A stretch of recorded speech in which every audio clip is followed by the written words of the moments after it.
দীপার জন্মদিনে সবকিছু ভুলে আবারও এক হলো সূর্য দীপা। হ্যাঁ বন্ধুরা, অনুরাগের ছোঁয়া ধারাবাহিকের আগামী পর্বগুলোতে আমরা এমনটাই দেখতে চলছি। অর্জুন দীপা রুমে যখন কথা বলছিল তখন পৃথা জানালার পাশ দিয়ে দাঁড়িয়ে অর্জুন দীপার কথা শুনছিল। দীপা অর্জুনকে বলছিল আমাদের এই মিথ্যে বিয়েটাকে সত্যি করতে হবে। অর্জুন দীপার মুখে এমন কথা শুনে অবাক হয়ে যায়। অর্জুন দীপাকে বলে, আমি গুলি খেয়ে অসুস্থ হয়ে পড়েছি, তাই কি তুমি আমাকে করুণা করছো? দীপা বলে, হ্যাঁ করুণাই করছি, তবে তোমাকে নয়, নিজেকে। এইভাবে মিথ্যে বিয়ের কথা বলে থাকতে আর ভালো লাগছে না, তাই আমি চাই আমাদের মিথ্যে বিয়েটাকে সত্যি করতে।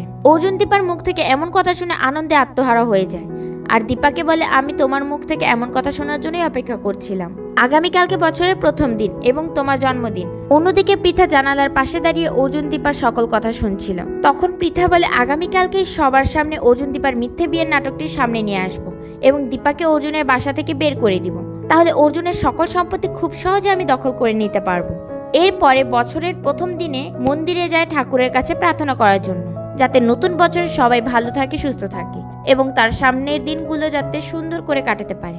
ঠিক তখনই সেখানে লাবণ্য চলে আসে আর লাবণ্য দীপাকে দেখে অনেক বেশি আনন্দিত হয়ে ওঠে এবং দীপাকে জন্মদিনের শুভেচ্ছা জানায়।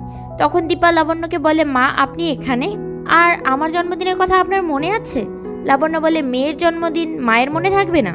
লাবণ্য দীপাকে অনেক আশীর্বাদ করে সেখান থেকে চলে যায়। অন্যদিকে অর্জুন সহ বাসায় সবাই দীপার জন্য অপেক্ষা করছে, কারণ আজকে দীপার জন্মদিন। অর্জুন দীপাকে ফোন করে বলে, দীপা তুমি কোথায় আছো? তাড়াতাড়ি বাসায় আসো, তোমার জন্য সবাই অপেক্ষা করছে। তখন দীপা ঠাকুরের কাছে প্রার্থনা শেষ করে বাসায় আসার জন্য মন্দির থেকে বের হতেই দেখে সামনে সূর্য দাঁড়িয়ে আছে এবং সূর্য দীপাকে জন্মদিনের শুভেচ্ছা জানায়। দীপা সূর্যকে বলে, ডাক্তারবাবু আপনার মনে আছে আজকে দিনের কথাটা? সূর্য বলে, দীপা আমি তোমাকে অনেক ভালোবাসি, আমাদের মধ্যে যাই হয়ে যাক না কেন তোমার প্রতি আমার ভালোবাসা একটুও কমেনি। চলো দীপা, নতুন বছরের সবকিছু বাদ দিয়ে আমরা আবারও নতুন করে সংসার শুরু করি। সূর্যের মুখে এমন কথা শুনে সূর্যকে না করতে পারলো না দীপা। নতুন বছরের সবকিছু ভুলে আবার এক হয়ে গেল সূর্য দীপা। তো বন্ধুরা, তোমরা কি এমনটাই চাও? নতুন বছরের সবকিছু ভুলে আবারও এক হয়ে যায় সূর্য দীপা? যদি এমনটাই চাও তাহলে কমেন্ট করে জানিয়ে দাও। আর অনুরাগের ছোঁয়া অ্যাডভান্স আপডেট সবার আগে পেতে চ্যানেলটি সাবস্ক্রাইব করে চ্যানেলের সাথেই থাকো। ধন্যবাদ সবাইকে।